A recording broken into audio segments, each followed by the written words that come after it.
Bueno, pues buenas tardes a todos. Bienvenidos a este segundo coloquio educativo, una plática entre amigos relacionados con la educación.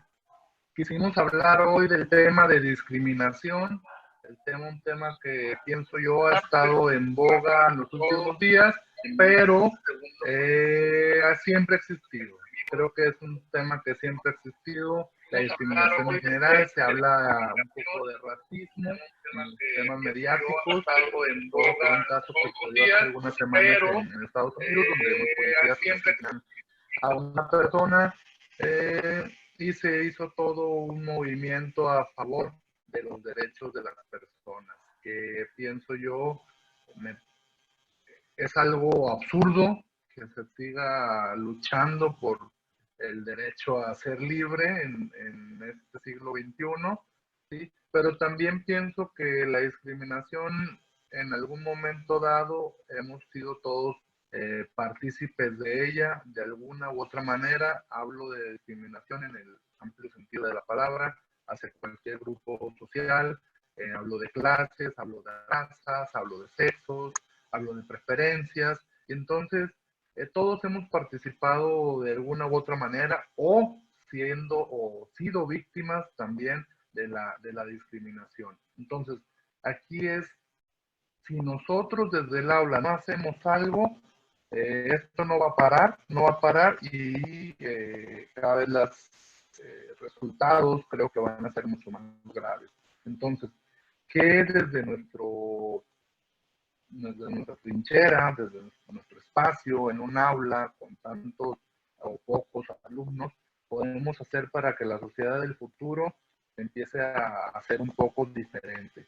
Insisto, la discriminación no es un tema nuevo, es un tema que se pone en boga en los últimos semanas, días, meses, por una cuestión mediática, pero siempre ha existido. Y pues doy la bienvenida al maestro Jorge Muñoz, maestro Alfonso Alderete, maestro Alonso Gutiérrez, bienvenidos. No sé quién quiera ayudarnos y compartir su experiencia, su opinión respecto al tema. Muchas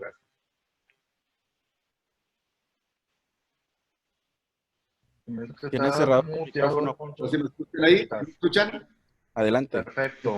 Entonces, mucho gusto saludarlos, licenciado Juan, mis colegas, Jorge, Alonso, un abrazo fraternal, muy grande, aunque sea a distancia.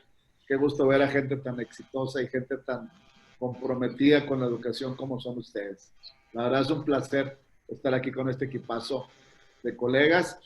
Y pues mira, Juan y compañeros, el tema de la discriminación, bien lo decías, no es algo nuevo, es algo ya que tiene su historia, bastante historia, digamos, la historia de la humanidad. Sin embargo, pues estos últimos días se ha acentuado más, ¿no? A nivel internacional, a nivel mundial, por todos los eventos que han existido.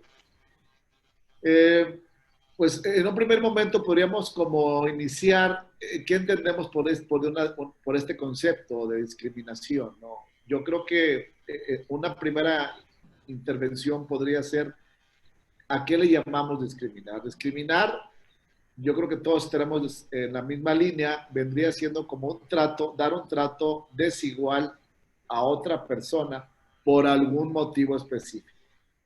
¿Cuáles son esos motivos que generalmente o frecuentemente se repiten? Pues es el tema cultural, social, económico, étnico, religioso, político incluso, y una serie de gamas de aspectos que la misma sociedad te va mostrando esa connotación de discriminación. Y no se diga en México, que es un pueblo con raíces totalmente autóctonas, indígenas, y sin embargo, pues no hemos aprendido nosotros a poder valorar estas culturas, y en ocasiones no solo no valoramos, sino rechazamos y discriminamos a la gente, ¿no?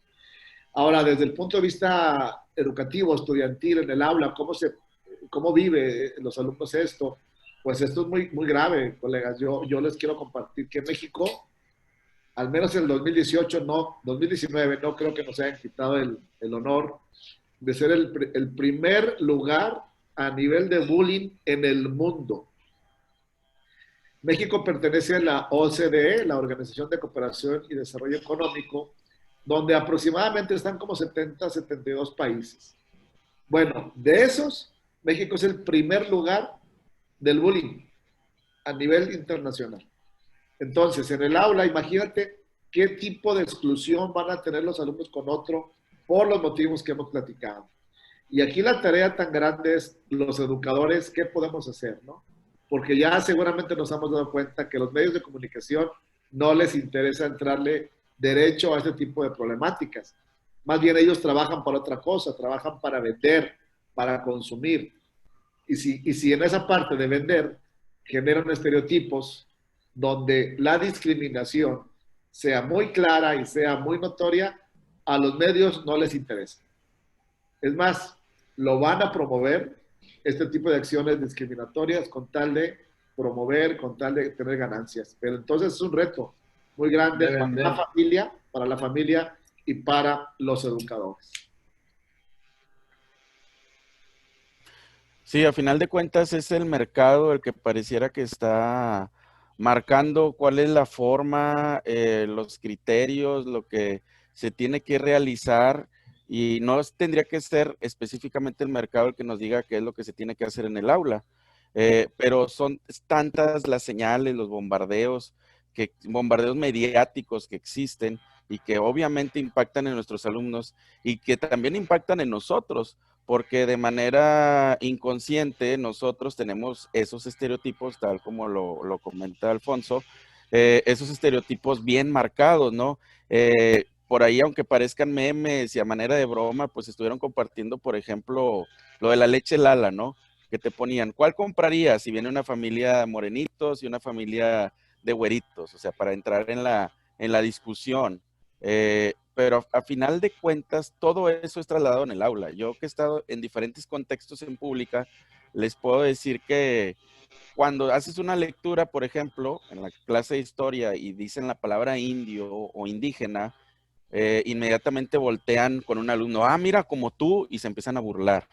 O sea, sin saber la perspectiva que es de los antepasados, que ellos tienen más valía incluso que nosotros en estas tierras, y pues tienes que empezar a hablar de todo esto, ¿no? Porque si no, empiezan a identificar de una manera errónea el término, los propios adolescentes, ¿no? Y ese ahí de tratar con pincitas para evitar ese tipo de situaciones discriminatorias, porque la SEP lo maneja y lo maneja muy bien en los reactivos, por ejemplo, los maestros que van a ingresar al sistema público. Se manejan muchos reactivos con respecto al típico niño que es acosado, que es indígena, es de un pueblo originario y habla una lengua indígena y es acosado por los demás. ¿Cómo lo resolvería el maestro? Y yo creo que esa es una preocupación de hace tiempo, pero queda en el papel, porque ya desafortunadamente a la hora de llegar al aula el acoso sigue existiendo, hablando desde esa perspectiva, no digamos en cuestión física. ¿Cuántos de nosotros, por ejemplo, no nos pusieron un apodo en su momento y tuvimos que luchar con esas situaciones por una cuestión física, por una cuestión material? Y no es como luego a veces lo reducimos en los comentarios entre los amigos de que, ah, es que los muchachos ahorita no aguantan nada, antes nos tirábamos carro y ahora no aguantan nada. No, o sea, es una situación que hay hasta suicidios por ese tipo de situaciones. Es una situación bastante delicada y que tenemos que atender, ¿verdad? No sé qué piensen ustedes. Sí. Bueno, yo creo que gran parte del problema gira alrededor de la empatía. Todo esto desde el 2000, desde el año 2000, que se vino esta ola de crímenes y violencia, que muchos lo llegamos a vivir. Ahí marcó un parteaguas en la sociedad, porque nosotros somos de la generación que jugamos en la calle, que poníamos las piedras y era la portería de súbete al árbol.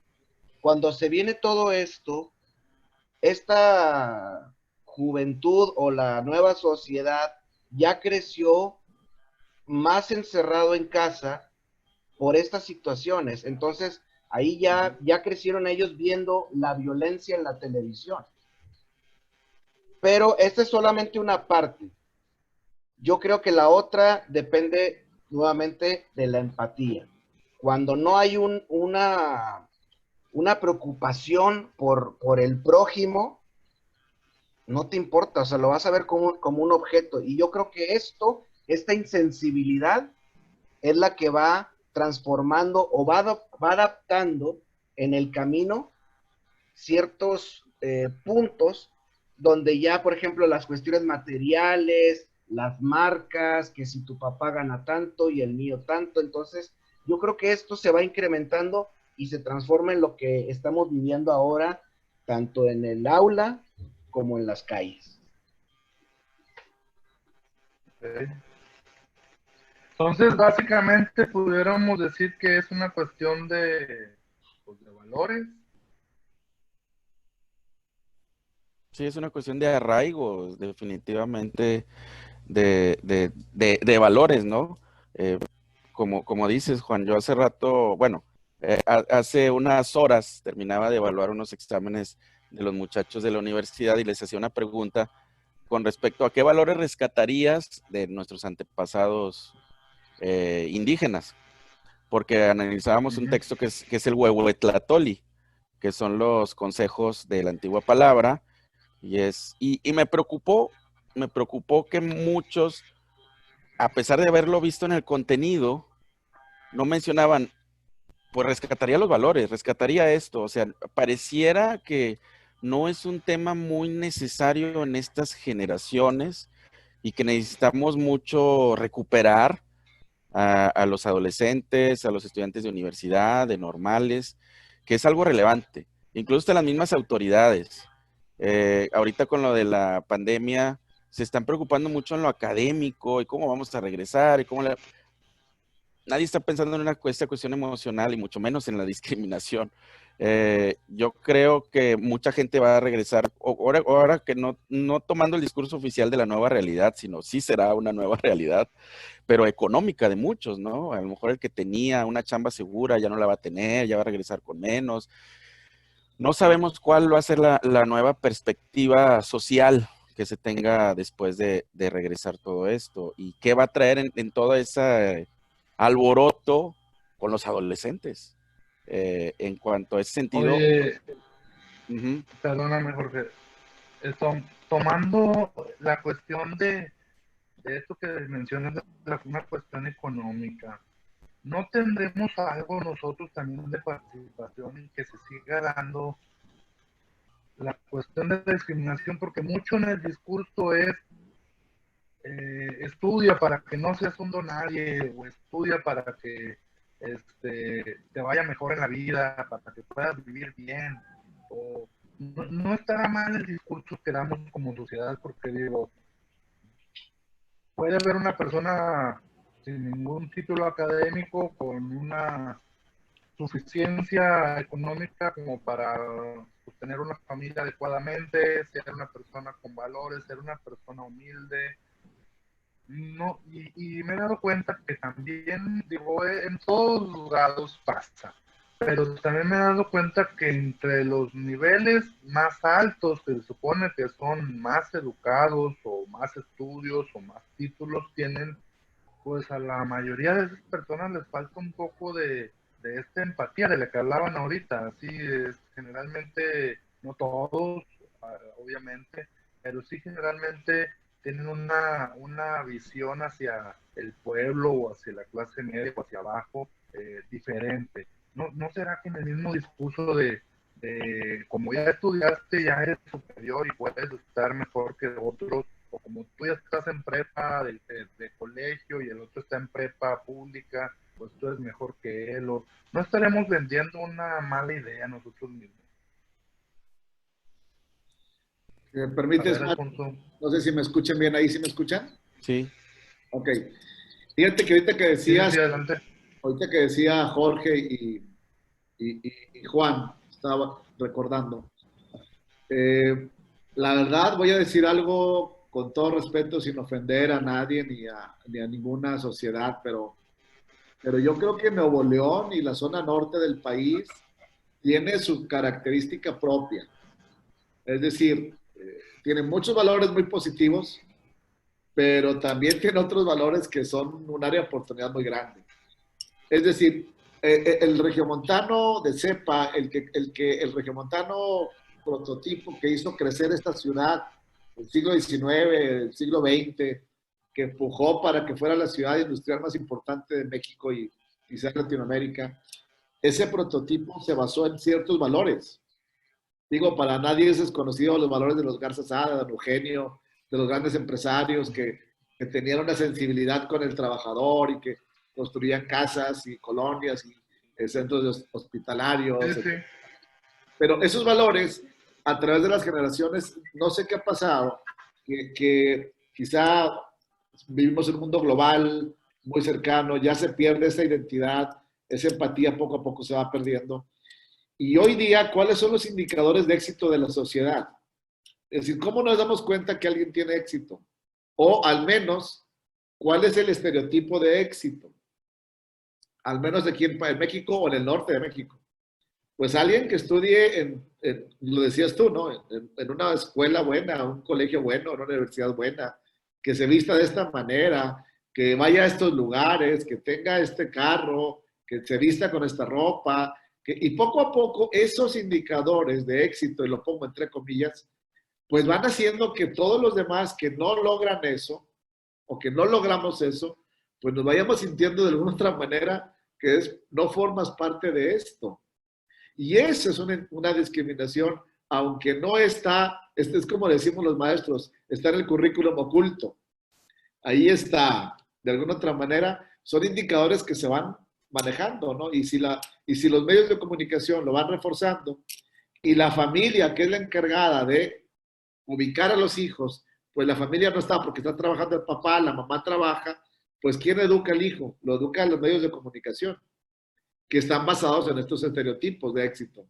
Si yo no tengo este carro o esta moda o este éxito, pues ya no encajo en este modelo de ciudadano de éxito. Y hay un efecto psicológico que bueno, pues de entrada ya me marca, ¿no? Yo no, miren, les voy a ser bien sincero, no he visto la película que está en Netflix que habla algo así cerca de una vida, de la vida de cierto grupo de jóvenes que viven en la independencia, que creo que surgió mucho revuelo y todo. La quiero ver.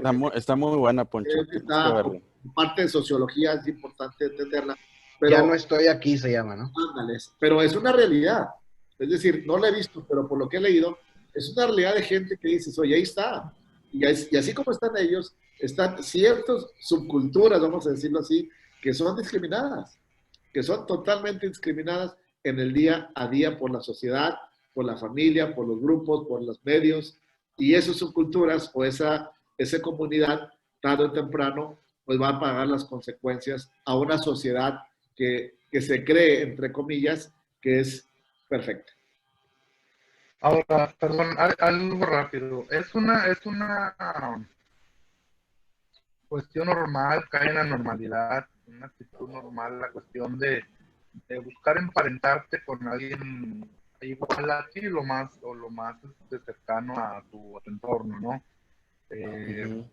Pienso yo, tal vez yo tengo una hija adolescente, tal vez viendo este caso que dice Alfonso, si me llegara con que está con un noviecito que está en una pandilla, que se viste de tal o cual manera, sí le pensaría un poquito, estoy siendo muy honesto y diría, ay caray, o sea, está en mi naturaleza ser un poco discriminativo, pero ¿por qué? O sea, ¿por qué eso? O sea, ¿cómo llegamos aquí? Porque yo no me considero una persona clasista, ni racista, ni mucho menos que alguien que discrimina, pero cuando lo pongo con algo muy puntual, digo, híjole, yo creo que no me gustaría, o no me gustaría vivir en tal colonia, o sea, ¿qué es lo que las personas que no tenemos ese sentimiento de que somos racistas, o clasistas, o discriminadores, pues caemos en actitudes o en acciones más que nada, que sí lo son.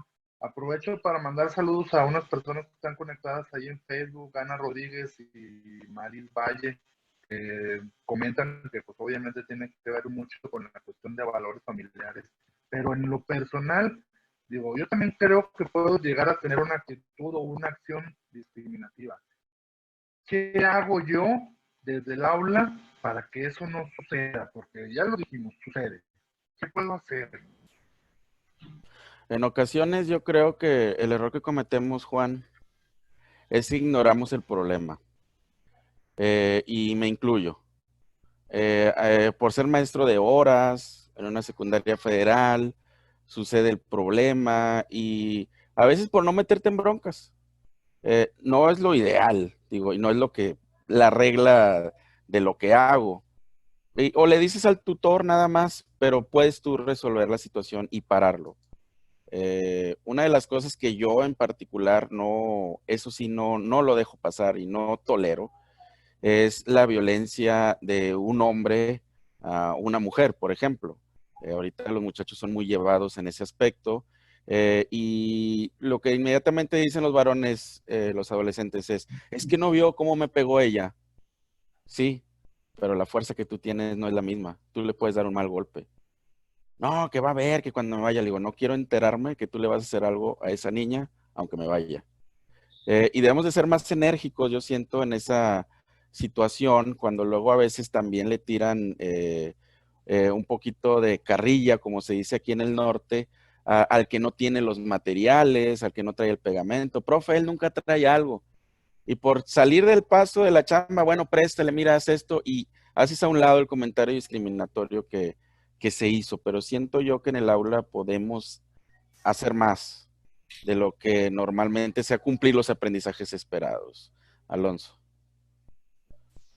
Por ejemplo, el día de hoy me contactó la mamá de un alumno para saber cómo iba su situación de calificaciones, ¿no? X, ya se le explicó y todo. Entonces ya me explica, me dice, mire maestro, usted no está para saberlo, pero tengo otros 2 hijos, uno de ellos lleva 2 intentos de suicidio, y me empieza a platicar la situación. Y le digo, no, yo le conseguí un número de una institución local, la Normal Superior, que está dando apoyo psicológico 24 horas, vía telefónica, etcétera. Entonces le facilité la información y le digo, señora, qué pena que no pudimos en 3 años haber platicado en persona, porque, pues bueno, así fue como pudimos llegar a esta conversación, etcétera. Entonces, yo creo que una situación, al menos los que trabajamos en escuela pública, creo que es la saturación de alumnado. No tienes el tiempo para acercarte alumno por alumno y conocer su historia. ¿Por qué ese alumno no trae lápiz? ¿Por qué ese alumno no trajo el libro? Siempre vamos a pensar lo peor, no, pues es que eres un olvidadizo, eres irresponsable, y a lo mejor haces el comentario con un tono pues molesto, etcétera, pero uno también por sacar la chamba, ¿verdad? La cuestión administrativa, cumplir con las fechas de entrega de registros, pero ahí pues es una cadena, ¿no? Es una bola de nieve. Entonces, ¿cuántos casos como el de esta señora no tenemos en 12 grupos de 45, de 43 personas? Entonces, yo creo que es una bola de nieve. Se va complicando todo esto. Y llega un momento donde ya te inhumanizas por sacar tu trabajo administrativo y se te olvida que detrás de cada alumno, pues hay una historia. La señora, aparte, por la cuestión de la pandemia, se quedó sin empleo, me platica que está vendiendo frijoles a la charra en diferentes tiendas, o sea, son un montón de situaciones que uno no las piensas por todo el trabajo que tenemos. Tenemos mucho trabajo con tantos alumnos que ya no tenemos ese tiempo para poder hacer lo que tiene que hacer un maestro, conocer la historia. Esa plática que se tenía con los padres de familia, ya no la podemos tener tan seguido, aunque el alumno no te dé problemas, como quiera tenemos que conocer a los padres y platicar con ellos, no nada más hasta que ya está el registro de reportes hasta el tope. Ahora sí, mándale a hablar porque tenemos que ver qué está sucediendo. Yo creo que aunque no suceda ninguna situación extrema, tenemos que tener ese contacto. Entonces, como resumen de mi comentario, la misma situación te va llevando a volverte más frío y a desconectarte de esa parte humana que como docentes debemos tener. Oye, Alonso, perdóname, Alfonso, nomás siendo ahí una cosa. ¿Y no será ese comentario lo que nos ha pasado, como decir, es que es por esto? Como quitarnos de responsabilidad un poco de manera personal, es decir, pues soy así porque, pues sí, esto, y todos tenemos una justificación, pero el problema sigue estando ahí. Pienso yo, ¿no será como tratar de no buscar una justificación, sino una acción a que elimine esto totalmente? Porque al final de cuentas es una decisión, y al final de cuentas yo decido si lo veo de cierta manera, si quiero estar de cierta manera, si el otro me cae mejor, si, o sea, eso es una decisión personal. Entonces, a veces en la justificación que la tenemos todos, yo te pudiera decir con el caso que decía de mi hija, pues yo creo que ese noviecito a lo mejor no le va a dar mucho futuro, pero a lo mejor es el que la va a tratar bien, no lo sé. Y a lo mejor un tipo con mucho nivel económico me la va a golpear, o no sé, estoy pensando en cómo de entrada sí tenemos una acción discriminativa. Como prejuiciosos. Eso es lo que más, sí, somos muy prejuiciosos, eso es lo que más me mueve. Alfonso, ibas a comentar algo. Exactamente, en ese sentido, Juan, compañeros, también los docentes tenemos mucha responsabilidad, ¿eh? Y a veces nos pasamos de la raya. El poner etiquetas, a veces somos los mismos docentes los que etiquetamos al alumno problema y entre comillas le decimos así, y lo vamos comentando con el otro profe y con el de la generación que sigue y todo. Y fíjate que a veces ese alumno problema es el que sale adelante en la vida, ¿eh? En realidad, no siempre es una garantía del alumno que tiene buenas calificaciones académicas, el que en la vida va a ser una gran persona, de éxito, buen padre, buen hijo, buen hermano. No siempre es una garantía. Entonces, sí, yo creo que una responsabilidad de los docentes es ver la parte personal, lo decía ahorita Alonso. No ver al alumno como simplemente, o no vernos nosotros como transmisores de conocimiento, porque ese es un error gravísimo. Es decir, no vamos a ir a transmitir algo y depositar algo en un objeto, sino más bien, ¿cómo podríamos crear que ese alumno que de alguna otra manera está siendo discriminado por algún factor, nosotros seamos ese agente de cambio para poder fortalecer su autoestima, para poder creer en él? Fíjense, yo estoy seguro que si ustedes hacen ejercicio, yo he hecho este ejercicio a través de muchos años, al final del ciclo escolar, una encuestita, ¿no? Con los estudiantes. ¿Qué es lo que más recuerdas de tus profesores de primaria, de secundaria, etcétera, del año escolar? Casi todos dicen, no se acuerdan de, de las clases que le diste. Si la verdad va a ser difícil que se acuerden de si le enseñaste el trinomio cuadrado perfecto o el verbo to be, etcétera. Se van a acordar más de esas actitudes que tuviste con él, de esa atención personalizada, de cuando tuviste confianza en ese chavo, cuando le ayudaste, cuando le diste el taco que a lo mejor no había comido en todo el día. Si ese tipo de cosas que el docente, porque recuerden que el docente muchas veces hace la figura del papá o de la mamá, porque hay muchos alumnos que sus papás están físicamente, sin embargo no están. Aquella famosa frase de hijos, padres vivos, ¿verdad? Hijos huérfanos con padres vivos, ¿no? Hijos huérfanos con padres vivos. Entonces, a veces no están los papás y el profesor es el que puede marcar la diferencia para evitar este tipo de discriminación que tiene que ver con la empatía que decía Alonso. Y yo agregaría algo más que ya mencionó, creo que alguna de las invitadas, la parte ética. La parte ética, eso es sumamente importante. En el momento que nosotros retomemos esta parte ética en la familia y en la escuela, este problema tan grave de la discriminación va a ir disminuyendo en la medida que estos dos pilares se unan, ¿no?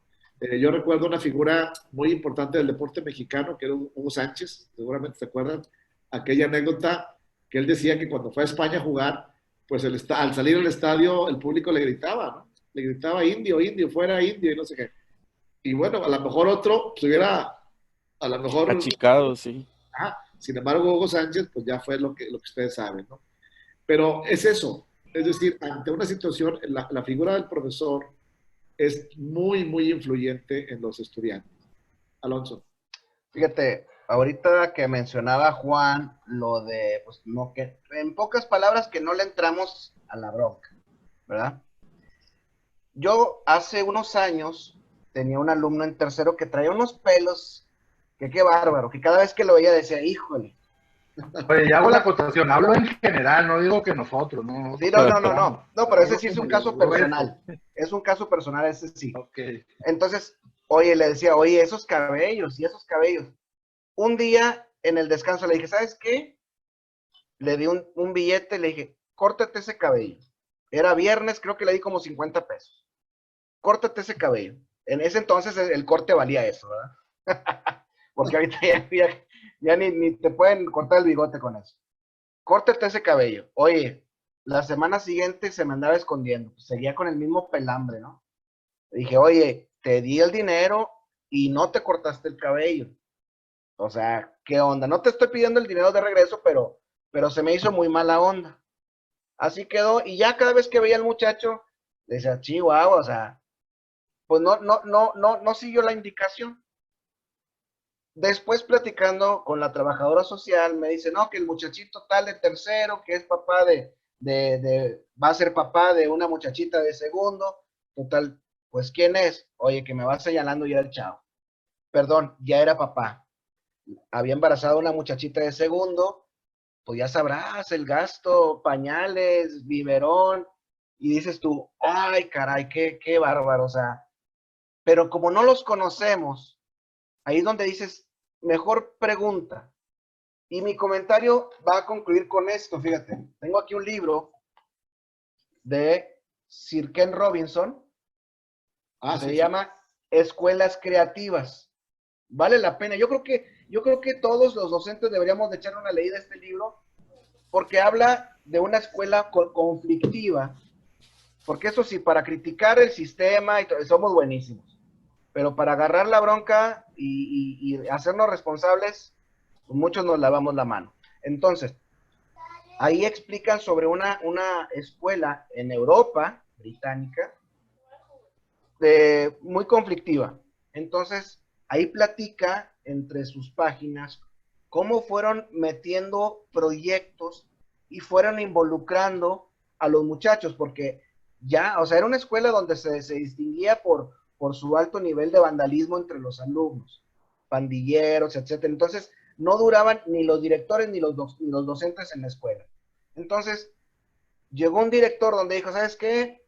Me la voy a rifar, yo sí voy a implementar algo, porque ya han cambiado muchos directivos de esta escuela. Eso sí, menciona que para poder atraer a los alumnos, tuvieron que dejar de lado lo que era para nosotros los planes y programas o los aprendizajes clave. Tuvieron que dejarlo por un tiempo para involucrarlos en otras actividades que fueron trayendo a esos jóvenes de regreso, fueron quitándoles la idea de que la escuela también los muchachos iban a sufrir, iban a batallar. Entonces, poco a poco se fue retomando nuevamente los contenidos hasta que llegó un momento donde se distinguió esta escuela por su nivel de resultados en las evaluaciones y demás.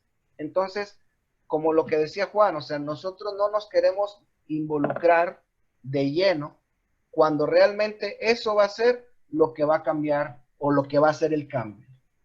Tal como dices, Alonso, yo creo que cuando dejemos de tener esa visión academicista, de únicamente cumplir los aprendizajes esperados, de irnos a lo que verdaderamente importa, esto va a avanzar. Mientras, esto no va a avanzar. Eso tiene mucho que ver. Así Exactamente. es. Aquí Ayer, el detalle es, ya para terminar, Juan, el detalle es que a veces la visión, a veces hasta de la misma Secretaría de Educación Pública, en Consejo Técnico no acabamos de ver un video donde el Secretario de Educación habla de recuperación de aprendizajes y todo, pero no habla de lo demás. O sea, no están preocupados en cómo recuperar el aprendizaje, sí, pero lo importante es el impacto en la vida. ¿Cómo vamos a escuchar a esos muchachos? es como el resultado, es como la parte numérica en la que siempre hemos estado expuestos y apegados con candado al número en la calificación, al número en la cuenta, ¿sí? Y eso es lo que te da un número como persona. Ayer recibí una llamada de una excompañera de generación, psicóloga de un colegio reconocido aquí en Monterrey, y decía que tenía un caso justo de un niño que iba a perder el grado para poderlo regularizar, porque tenía ahí una cuestión emocional diagnosticada ya. Entonces yo le decía, si la cuestión es emocional y lo vas a regresar o lo vas a dejar en el mismo grado donde él ya se va a notar la diferencia de estatura, de tamaño, de peso, con los otros niños ya se va a ver diferente, a lo mejor en un empujón o algo, pues los otros niños le van a tener miedo y ya no se van a querer juntar con él. Entonces también la parte de amigos pues se le va a dificultar, y si su cuestión, problema, según entiendo, es emocional, pues le vas a dar en la mera torre, ¿no? Le decía yo. O sea, lo más fácil es regularizarlo en lo académico, porque si él en lo emocional nunca está estable, nunca lo vas a regularizar en lo académico. Va a ser mucho más fácil regularizarlo en la lectura, nos dicen, es que ya va a pasar a tercero de primaria y no sabe leer. Pues yo tengo alumnos en secundaria que no saben leer, entonces, realmente, ¿qué es lo más valioso? Porque yo como psicólogo, como docente, pues puedo decirte, para mí sería esto, pero también a veces el papá, no, es que quiero que aprenda el inglés a fuerza, aunque no tenga amigos, pero que te aprenda el inglés. O es el mismo colegio, no, lo más importante, o la misma escuela, o la misma Secretaría de Educación, lo más importante es que recuperen sus aprendizajes. Algunos aprendizajes, si no eres docente, sabemos, no los vas a retomar, ¿sí? En la vida. Algunos sí, no todos. Entonces, ¿quiénes somos ahorita como para decir, es que este niño tiene que a fuerza aprender a leer ahorita ya, o aprender a sumar o a multiplicar, en lugar de aprender a ser amigos? Entonces, yo creo que también ahí es una cuestión de cumplir con lo más sencillo, creo yo, es donde se nos va la línea. Un comentario rápido nada más, Alfonso, antes de tu participación. Dice aquí una compañera que nos está viendo por Facebook, Amparo Sustaita, le mandamos un saludo. En el caso, comentando con lo que decía Alonso, en el caso de ella, se acerca en su hora de descanso, tiene un espacio ahí como para poder interactuar con padres o con alumnos y tener este acercamiento necesario que, como bien decía Alonso, a veces no nos damos el tiempo, no tenemos el tiempo. Bueno, pues ahí un poquito de una sugerencia que nos da la compañera.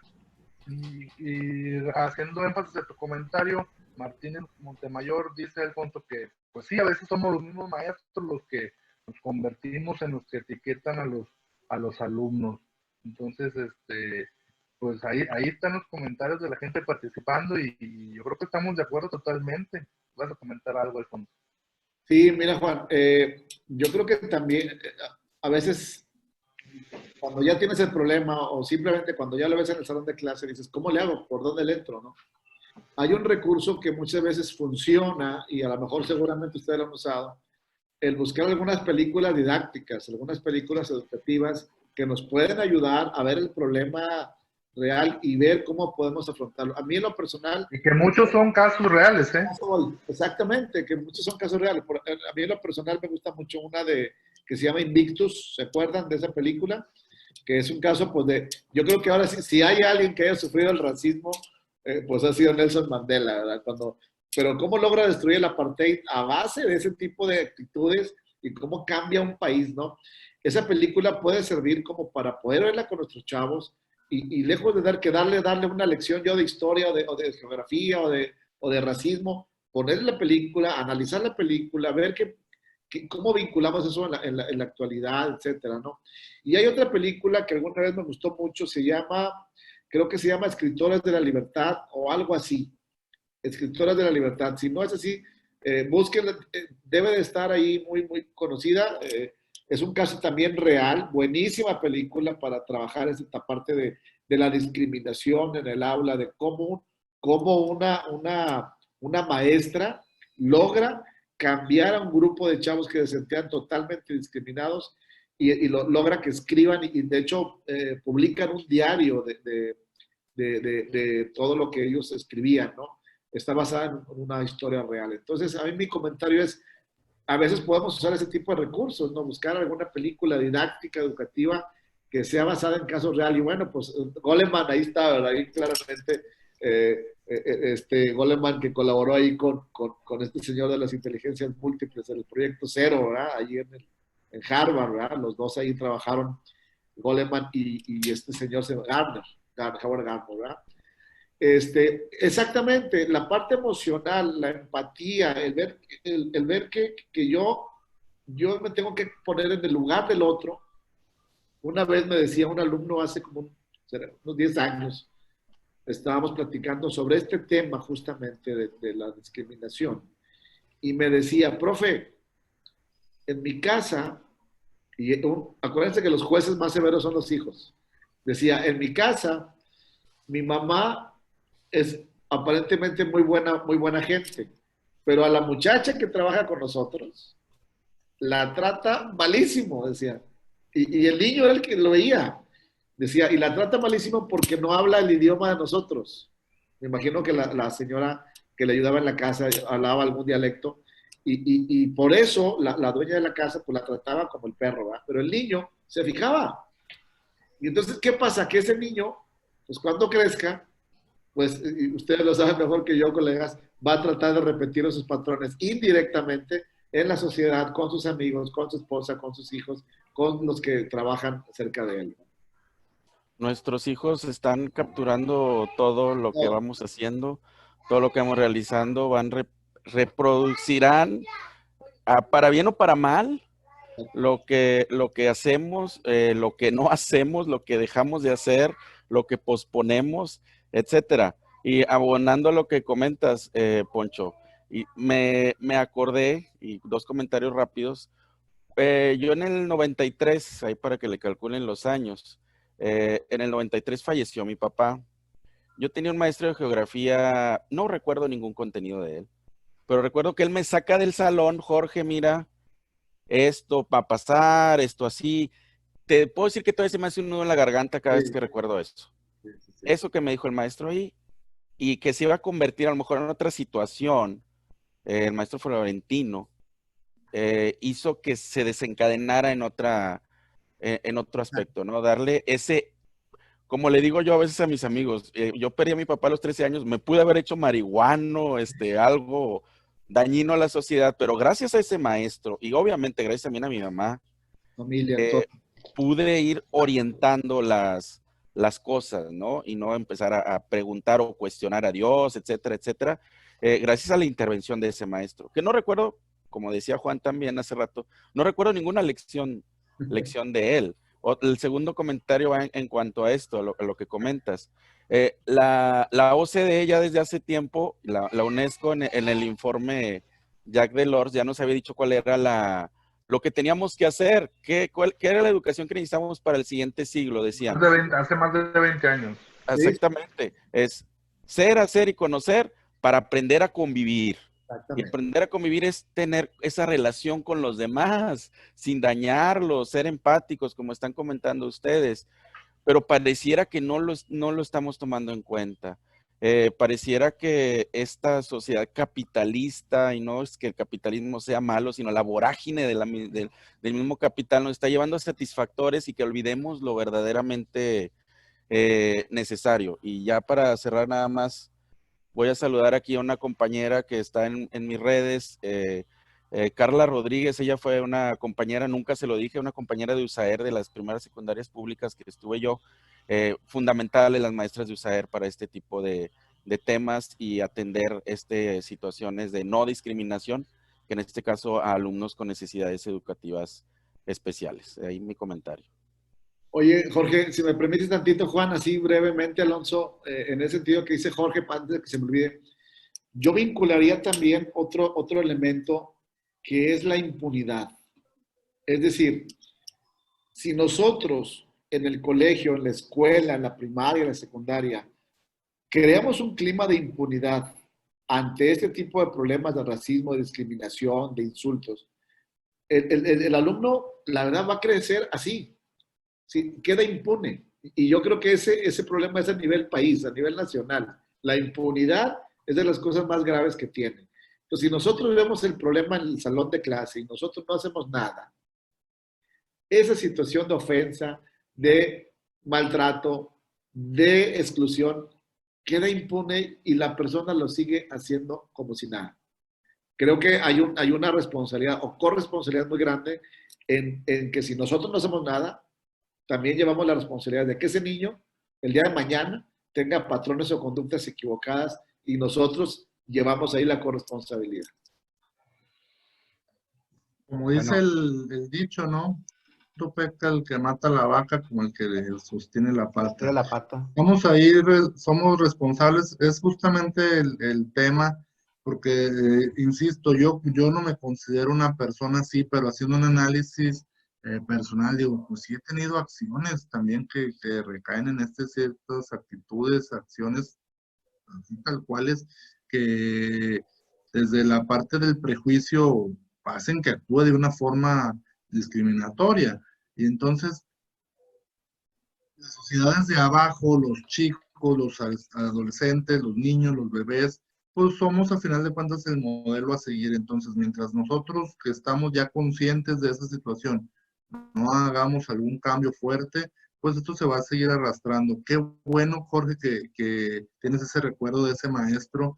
Es importante hacer la aclaración, la acotación de que muchas veces nosotros nos enojamos con nuestros alumnos o nos molestan, algunos alumnos, hablo en nivel general, y decir, no, es que ya me tiene harto, o ya estoy cansado de este grupo, ya no sé, pero no sabemos en qué momento le vamos a tocar la vida a ese estudiante o a esa estudiante. Entonces, eso sí es bien importante tenerlo nosotros en cuenta, nunca perder la parte humana de la vocación de ser docente, porque no sabemos en qué momento uno de nuestros niños, adolescentes, nos va a necesitar. A lo mejor ni nos damos cuenta, sí, a lo mejor ni nos damos cuenta, pero le cambiamos la vida a esa persona en ese momento al compartirle un sándwich, al darle una palmada en la espalda, al decirle buenos días o al parar a los demás que se burlan de él, etcétera, etcétera. Puede ser algo significativo, muy significativo para ellos y a lo mejor algo insignificante para nosotros, algo para todos los días. A lo mejor yo una vez al día le comparto de mi loncha a mis alumnos, pero a lo mejor en cierto momento a uno que le compartí le cambié la vida y la perspectiva hacia su persona, ¿no? Entonces, sí es bien importante que nosotros ya como adultos que somos reflejo de eso, no lo perdamos en cuenta. Alonso, ibas a comentar algo. Sí, pues hablando de la empatía, pues quiero pues saludar a las personas que nos están viendo y que están comentando aquí en mis redes sociales. Bueno, pues un saludo a Jorge Antonio Ríos, que por ahí Juan ya leyó por ahí algo de sus saludos. G. Martínez Montemayor, Alma Rose Rodríguez, Alonda Alderete, Juan Carlos Alderete. Pues ahí tres porra, Poncho, yo creo. Están poniendo que muy buenos, vaya, la plática que estamos llevando aquí. Les agradecemos a esas personas que están comentando, que nos están viendo, porque pues es algo que pues lo vivimos día a día, pero no siempre nos sentamos a platicarlo para compartirlo. Y bueno, sobre lo que comentaban tanto Poncho como Juan, y bueno, Jorge también. Por ejemplo, la película que estaba comentando Alfonso y apoyado con el libro, yo creo que cuando uno busca ser mejor en su trabajo, pues vas a buscar recursos en donde se pueda. De un video, de una película, de un libro. Nosotros no somos los mejores maestros y a lo mejor nunca lo vamos a hacer, pero siempre estamos buscando la manera de mejorar. Y eso yo creo que es muy válido, ¿verdad? Otra cosa, como que el trabajo nos va llevando más a enfocarnos en lo académico, pues porque es nuestra chamba, pero se nos olvida que la otra mitad es lo humano, y eso lo estamos dejando por un lado, y a lo mejor hasta lo estamos totalmente eliminando de nuestra práctica. Ese comentario acertado cuando alguien, digo, tú te das cuenta cuando un alumno está triste. A lo mejor hasta lo estás viendo llorar y nadie lo había notado. Entonces yo cuando he llegado a ver eso, Yo me acerco, le pongo la mano en un hombro, oye, ¿todo está bien? ¿Necesitas algo? ¿Quieres comentar algo? Ya está, si el alumno te comenta o no, pero tú sabes que ese apoyo, tú no sabes qué tan valioso puede ser. ¿Por qué? Porque uno se pone en los zapatos del otro. Porque tú no sabes qué está viviendo esa persona. A lo mejor siente que o está pasando por una situación en donde piensa que no hay nadie en el mundo que lo pueda escuchar. Y a lo mejor es ahí donde uno entra. Y a lo mejor ese acercamiento puede haber marcado una historia ahí en su vida, ¿no? Yo creo que la cuestión que platicaba Juan, el ejemplo del posible novio de su hija, yo creo que esto también tiene que ver como el machismo, que es algo que ya viene desde generaciones atrás. Ahorita nosotros estamos viviendo un cambio del machismo, ¿verdad? Porque, digo, nuestros padres, al menos el mío, el que lavara un traste, pues era así como que, ¿yo por qué? Yo soy el hombre de la casa. Y ahora la historia es, oye, tú también vives aquí, tú también tienes que apoyar. Entonces, ahí hay un conflicto, pero ya está cambiando poco a poco, y esto es a nivel mundial, no es exclusivo de México y mucho menos de aquí de los regios.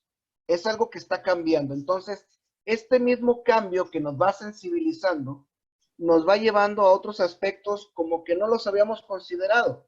A lo mejor lo que decíamos nosotros, que somos de los 80, 70, 60, la carrilla, pues hasta eso podemos decir que nos forjaba, ¿no? La personalidad. Pero como ahora va cambiando, pues también se va sensibilizando la sociedad. Oye, pues ¿por qué tengo que aceptar una ofensa y aparte verla como juego, ¿no? Entonces, como que esto ya se empieza a pensar de todos los lados posibles, y es donde entra esto de la discriminación, que antes eso no existía. Ahora ya vemos, pues, que por el color de piel, el trabajo, el tipo de carro, el tipo de ropa, el tipo de casa, entonces empieza, ¿no? Entonces yo creo que es un cambio que al momento que ya lo empezamos a poner en la cabeza para pensar, ¿por qué pienso así? ¿Por qué dije esto? ¿Por qué lo estoy clasificando? Pues yo creo que ya estamos entrando en este cambio, ¿no? Y como dicen, ¿verdad? Para que haya orden, pues tiene que haber caos. Y yo creo que ahorita estamos entrando en este caos para que posteriormente se estabilice y pueda la sociedad seguir avanzando y seguir modernizándose. Sobre todo esta cuestión que dicen, ay, es que la generación de ahora por todo se ofende. Pues yo creo que más bien están desnormalizando la violencia, porque al final de cuentas vivíamos en violencia. Que una cuestión de no criar a los hijos porque yo soy hombre, era una cuestión de violencia familiar. O sea, muchos de nosotros por generaciones se perdían de la figura de un padre porque pues así era, ¿no? O por decir un caso, ¿sí? Entonces, yo creo que más bien se está desnormalizando la violencia. Sí, seguramente habrá alguien que se vaya al otro extremo, ¿sí? Y que no lo entienda como un área de oportunidad, sino como se siente ofendido, seguramente también lo sabrá, pero yo creo que, como bien dices, es parte del cambio, esa desnormalización de la violencia por la que por muchos años se vivió, por lo menos en la sociedad mexicana. Así es, así es. Como algo normal. Algo normal, exactamente. Yo creo que, ya para ir concluyendo un poco, yo creo que hay algo que sí tendríamos que reforzar, esta famosa regla de oro, ¿no? Trata a los demás como te gustaría que te trataran a ti. Si eso se vive en la casa y se vive en la escuela y se vive en la iglesia y se vive en el fútbol poco a poco vamos a ir pues minando ese tipo de problemática que es muy fuerte, es un monstruo este problema de las actitudes discriminatorias, pero poco a poco podríamos ir colaborando o poniendo nuestro granito de arena, ¿no? Pero eso no va a funcionar si nosotros como docentes o como personas no cambiamos de actitud con los demás. Es decir, el cambio tiene que ser de nosotros mismos. empezar por nosotros y con los que nos rodean, ¿no? Con el que está más cerquita de la casa, con mi esposa, mis hijos, mis hermanos, el vecino. Si yo transmito eso a los demás, seguramente va a ser esta cadenita famosa que luego se transmite, ¿no? El no tratar a los demás como no te gustaría que te trataran a ti.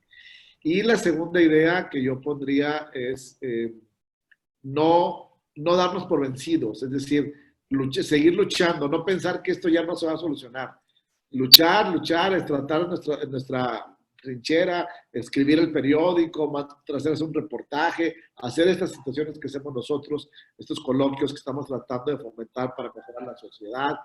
Es decir, tener siempre una esperanza de que esto lo podemos mejorar y lograr y no rendirnos, ¿no? Yo creo que así como nosotros que estamos iniciando esta serie de coloquios educativos, habrá gente que se nos va a unir y gente que pensará igual que nosotros y lo va a replicar en su casa, y al final de cuentas esa es la forma de educar en una sociedad tan compleja como la actual, que lamentablemente estamos bombardeados por unos mensajes, creo yo, equivocados, como decía al principio, de los falsos indicadores de la felicidad. De felicidad. ¿No? A propósito de esto de la felicidad, una vez me tocó escuchar una plática de el personaje de la película En búsqueda de la felicidad. No me acuerdo ahorita cómo se llama en quién está basada la película. Me tocó la fortuna de estar en una conferencia de él, y dices, cuando lo escuchas y ves cómo te platica la vida de él y cómo se inspiró la película y todo, dices, este señor tenía todo en contra.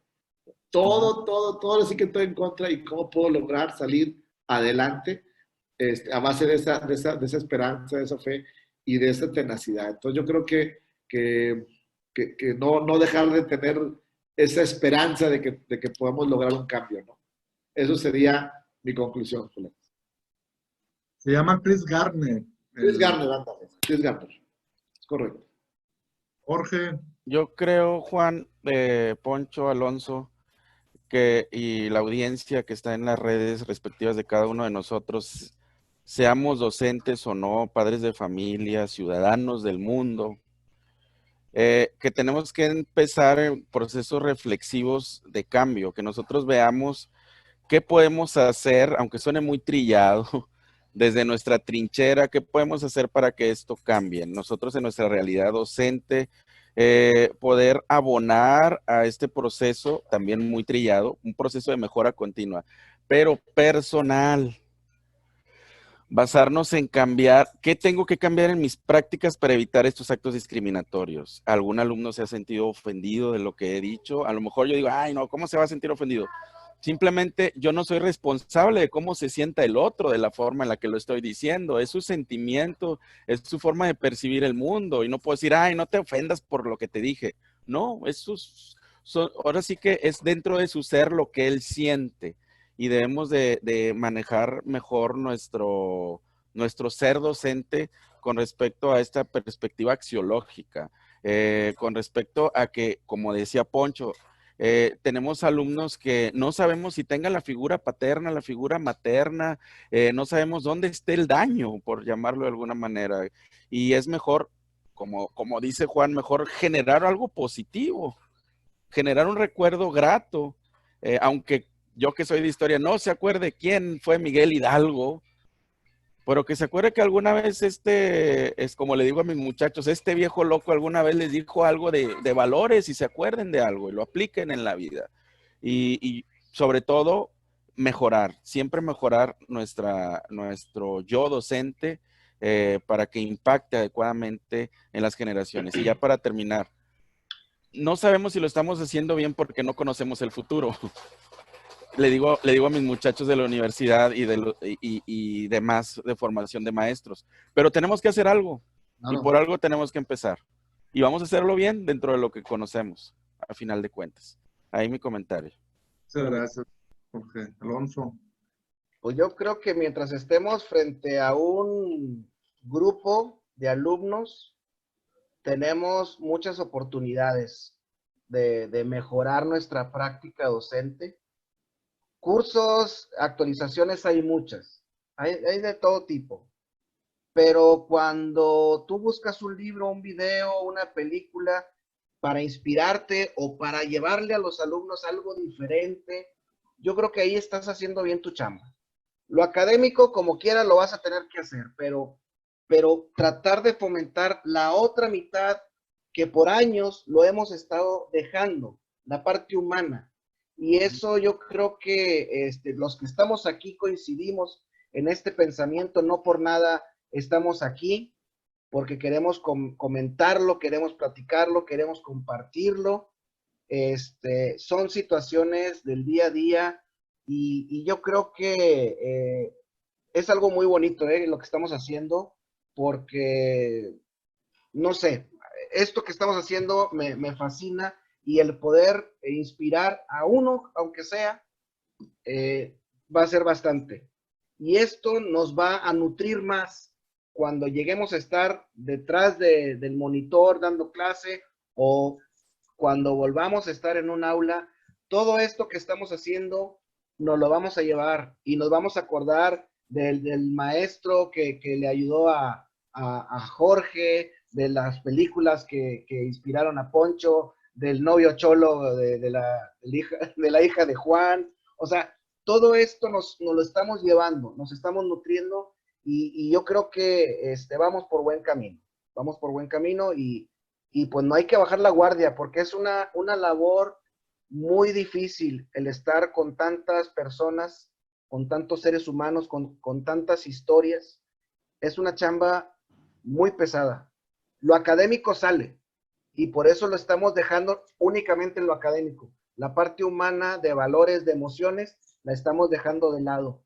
Y eso no debe ser, porque la labor del docente, eso es lo más bonito, cuando llegas a tocar a esos alumnos y pueden ellos después platicar de ti, a lo mejor sin saberlo tú, platican de ti ahí en la mesa con sus hijos, con sus nietos, ahí donde sabes que a alguien le tocaste el alma por ahí.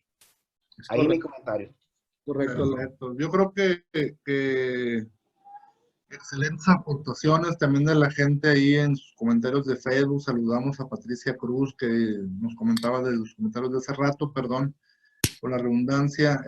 Siempre ha existido, pero ya se le dio un nombre. Me refiero a lo mejor a la parte de la violencia, que antes también había, pero ahora se le llamaba bullying. Pienso que a eso se refería. Rosana Bello también dice que generar un recuerdo grato en los estudiantes tanto le beneficia a ellos como nos beneficia a nosotros, ¿no? Sentirte que estás tocando la vida, lo que comentabas ahorita, Alonso. Y yo creo que, como bien decían ustedes, no hay que bajar la guardia, no hay que rendirse. Yo he tenido, o siento que he sido señalado por varias personas del gremio docente con los que he trabajado, de porque yo hago las cosas diferente, o me veo raro, o porque me involucro tanto con los alumnos, o no sé, porque también hay un sistema y sí se ve como un poco diferente esa cuestión. Yo recuerdo cuando las primeras veces que me hacían esos comentarios, es que ¿por qué tú andas platicando con ellos? ¿Por qué juegas con ellos? ¿Por qué? Yo me visualizaba a lo mejor no en el modelo, conservando las distancias de Patch Adams, ¿no? De decir, pues él era diferente y pues, pues él hacía a su manera y él pensaba que esa manera podía ayudar. Yo de esta manera también creo que puedo enseñar, ¿no? Entonces, a grandes rasgos me ha funcionado, creo yo, ¿sí? Muchos de mis exalumnos los sigo teniendo de contactos ahí en redes y todos y me saludan, pienso yo, de manera amable y contentos cada vez que me ven. Entonces yo creo que voy haciendo las cosas de una manera correcta. Eso me deja el sentido, pero sí saber que pues cuando nosotros hagamos esas cosas diferentes y cuando no nos enfoquemos tanto en lo académico, sino en lo humano, pues vamos a ser señalados, ¿eh? O sea, vamos a ser criticados, vamos a pisar callos, como se dice coloquialmente. Y entonces, no bajar la guardia desde ahí, seguir nosotros con lo que queremos, que es nuestra convicción, que yo creo, insisto, como estamos de acuerdo todos, lo académico en el momento se regulariza. Lo emocional es bien difícil que lo podamos ya solventar. Sí se puede, porque obviamente yo soy psicólogo, no puedo decir que ya algo quebrado ya no se repara, obviamente, pero no es lo mismo, no es lo mismo en cuestión de tiempo, de desgaste, de todo eso, es mucho más fácil que el chico aprenda a leer a los 15 a que aprenda a respetar, ¿sí? Por decir algo. Entonces, yo creo que fue una hora y cachito muy amena, muy provechosa. Agradecemos a todos los que nos estuvieron viendo por ahí en las redes, nos siguen ahí en cada uno de nosotros, nuestras páginas de Facebook, Escueleando, eSchool, Docente México. Ahí síganos ahí en los flyers, vamos a seguir haciendo estas convocatorias. Si alguien de ustedes quiere participar, también háganoslo saber ahí por mensaje, por correos, etcétera. O proponer un Y tema los también. involucramos. O algún tema que les interese, sí, algún tema que se ponga de moda. Nosotros hemos hecho dos. El primero fue de la contingencia de la pandemia, cómo actuamos en la cuestión de crisis, porque fue una crisis para todos. Este es el segundo que se puso de moda por la cuestión de que mencionaba al inicio de la transmisión, el caso de asesinato por una cuestión de racismo. Pero sí, si hay algún tema en particular que quieran que se aborde y quieran participar, con todo gusto. Les agradezco su tiempo, compañeros, a todos. Un poquito más de Al una hora. contrario. Esperemos podamos hacerlo, como habíamos comentado, un tercero, un cuarto, un quinto, y que se vuelva algo de culto, que la gente venga aquí a dar sus aportaciones y podamos estar cambiando la sociedad de uno a la vez. Perfecto, Juan. Pues muchísimas gracias, Juan. Un abrazo a todos, Alonso. No, gracias, Poncho, Jorge, Juan. Jorge. Siempre es un honor. Gracias. Gracias. Gracias a los tres. Igualmente, chicos. A la próxima, nos vemos. Nos vemos la próxima. Cuídense mucho. Nos vemos.